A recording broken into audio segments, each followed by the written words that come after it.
নমস্কার, mixed fusion সোমার পাকশালায় আপনাদের সবাইকে স্বাগত।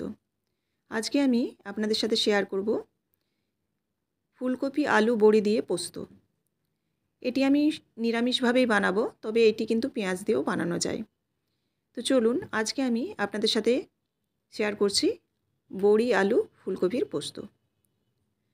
তো প্রথমেই আমি কড়াই সরষের তেল দিচ্ছি, তারপর দিয়ে দিচ্ছি বড়ি। বড়িটাকে লাল করে ভেজে প্রথমে তুলে নেব। এই যে বড়ি দেখছেন, এই বড়ি কিন্তু আমার চ্যানেলে আপনারা পেয়ে যাবেন। কিভাবে এই বড়িটা আমি দিয়েছি সেটা কিন্তু আপনারা স্টেপ বাই স্টেপ দেখে নিতে পারেন। এবার বড়িটাকে লাল করে ভেজে তুলে একটা পাত্রের মধ্যে রেখে দেব। এই রেসিপিটি কিন্তু রুটি এবং ভাত দুটোর সাথেই খাওয়া যায়। বড়িটা লাল করে যখন ভাজা হয়ে যাবে তখন এই কড়াইয়ের মধ্যে আমি ফুলকপিটা ভেজে নেব। ফুলকপিটাকে ভালোভাবে ধুয়ে নিয়েছি। ধুয়ে তারপর এবার এই তেলের মধ্যে হালকা করে ভেজে নেব। একটু লবণ দিয়ে দিচ্ছি, তারপর নাড়াচাড়া করে একটু ঢেকে দেবো যাতে ফুলকপিটা একটু নরম হয়ে যায়। এখানে কিন্তু ফুলকপিটা খুব একটা লাল করে ভাজার দরকার নেই, মোটামুটি কাঁচা গন্ধটা চলে গেলেই হবে।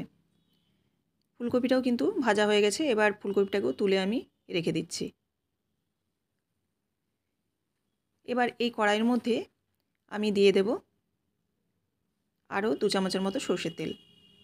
এই রান্নাটা কিন্তু আমি সর্ষের তেলে করছি, কারণ পোস্ত রান্নাটা সর্ষের তেলে করলে কিন্তু খেতে খুব ভালো হয়।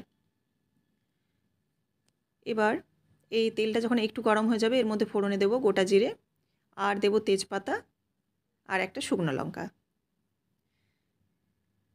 যারা পেঁয়াজ দিয়ে খাবেন তারা কিন্তু এই পর্যায়ে পেঁয়াজটা অ্যাড করে তারপর কিন্তু আলুটা অ্যাড করবেন। পেঁয়াজটাকে একটু তেলের মধ্যে নেড়ে নেবেন, নেড়ে তারপরে অ্যাড করবেন।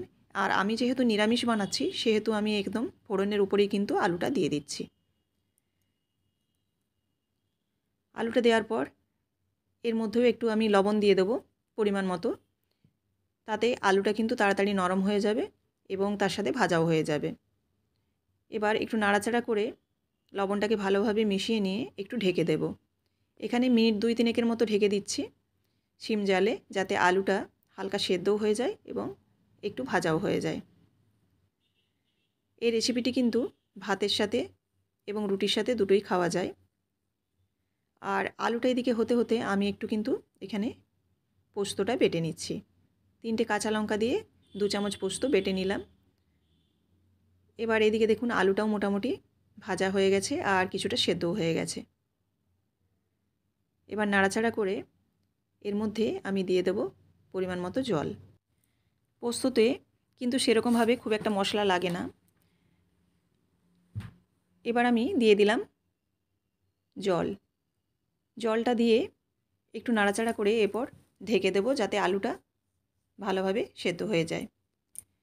তো আমি 3 থেকে 4 মিনিট সিম জালে আমি ঢেকে দিয়েছি আলুটা সেদ্ধ হওয়ার জন্য। তারপর দেখুন ঢাকা খুলে নিয়েছি। এখন প্রায় 80% মতো সেদ্ধ হয়ে গেছে। এই পর্যায়ে আমি দিয়ে দেব ফুলকপিগুলো। আর ফুলকপিটা যেহেতু একটু শক্ত আছে, এখনও নরম সেরকম হয়নি, সেজন্য ফুলকপিটাও আরেকটু কিন্তু এই আলুর সাথে রান্না করে নেব। ফুলকপিটা দেওয়ার পর এবার এটাও কিন্তু একটু ঢেকে দিচ্ছি 2 থেকে 3 মিনিটের মতো। আর এখানে আমি একটু লঙ্কা গুঁড়ো ব্যবহার করছি, আপনারা চাইলে গুঁড়ো লঙ্কা দিতেও পারেন, নাও পারেন। পোস্ততে আমি হলুদ ব্যবহার করি না, কারণ হলুদ দিলে পোস্তুর স্বাদটা কিন্তু খুব একটা ভালো হয় না, সেজন্য আমি হলুদ এখানে পোস্ততে ব্যবহার করি না। এবার ঢাকা খুলে দেখুন মোটামুটি ফুলকপি এবং আলু সেদ্ধ হয়ে গেছে। আর ফুলকপিটা কিন্তু একেবারে গলা গলা হবে না, একটু কিন্তু গোটা থাকবে। এবার দিয়ে দিচ্ছি বেটে রাখা পোস্ত, আর এখানে ভেজে যে বড়িগুলো রেখেছিলাম সেই বড়িগুলোও কিন্তু এখানে দিয়ে দিলাম। দিয়ে এবার নাড়াচাড়া করে আরও 2 থেকে 3 মিনিট ঢেকে দেব। আর এখানে দিয়ে দিচ্ছি পরিমাণ মতো চিনি।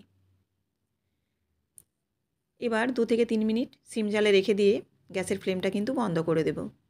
তবে নামাবার আগে আমি এখানে একটু জিরে ভাজা গুঁড়ো অ্যাড করছি। এটা চাইলে আপনারা দিতেও পারেন, নাও পারেন, কারণ ফোড়নে আমি গোটা জিরে দিয়েছিলাম, সেই ফ্লেভারটা কিন্তু পোস্তর মধ্যে এসে যাবে। তো এটা আপনাদের কাছে যদি মনে হয় দেবেন, নইলে কিন্তু নাও দিতে পারেন। ভাজা জিরে গুঁড়ো একটু দিয়ে আমি নাড়াচাড়া করে আর যখন এরকম একটু গ্রেভি গ্রেভি হয়ে যাবে তখন কিন্তু নামিয়ে নেব। এবার একটা আমি সার্ভিং প্লেটের মধ্যে রেডি করে নিচ্ছি। এই রেসিপিটি আপনাদের যদি ভালো লেগে থাকে অবশ্যই লাইক, কমেন্ট এবং শেয়ার করবেন। আর এরকমই বিভিন্ন ধরনের রেসিপি পাওয়ার জন্য অবশ্যই চ্যানেলটিকে সাবস্ক্রাইব করে বেল বাটনটি প্রেস করে দেবেন, যাতে সবার আগে নোটিফিকেশন আপনাদের কাছে পৌঁছে যায়। প্রত্যেক দিনেই আমি কিছু না কিছু রেসিপি দিয়ে থাকি, তো আপনারা অবশ্যই চ্যানেলটিকে সাবস্ক্রাইব করে বেল বাটনটি প্রেস করে দেবেন। তো দেখুন, ফুলকপি, বড়ি, আলু, পোস্ত তৈরি হয়ে গেল। আপনারাও এভাবে বানাবেন আর অবশ্যই আমাকে কমেন্ট করে জানাবেন যে রেসিপিটি আপনাদের কেমন লাগলো। আবারও দেখা হচ্ছে নেক্সট রেসিপিতে। সবাই ভালো থাকবেন। ধন্যবাদ।